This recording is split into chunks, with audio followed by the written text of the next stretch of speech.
তুমি কি পরেছো? সোয়েটার। এবার সোয়েটার পরে তুমি কোথায় যাবে? বেউ। কারণ ও জানে রোজ বিকালে ওকে সোয়েটার পরে ঘুরতে নিয়ে যাওয়া হয়, ওই জন্য আজকে ও আমার সোয়েটারটা একটা হাতে পেয়েছে, মানে হলেই হলো একটা সোয়েটার, মাম্মামের হোক কিট্টুর হোক, ওটা পরে এখনো বেই যাবে। এই যে যাচ্ছে দরজার সামনে, ওর বাবাকে ডাকে যে নিয়ে চলো আমাকে। কিট্টু তুই পারিসও বটে। খোল, ভূতের মতো ওই বড় সোয়েটার পরে বসে আছে। এদিকে তোমার সোয়েটারটা পরবো, আসো। তোমার সোয়েটার পরাবো, আসো। পারলে না? এ হাত মুঝে দে দে কিট্টু।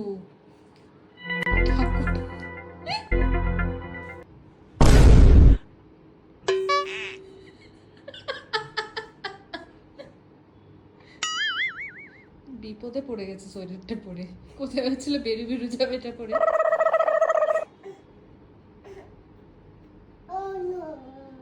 ও নো, দরজা লক করা।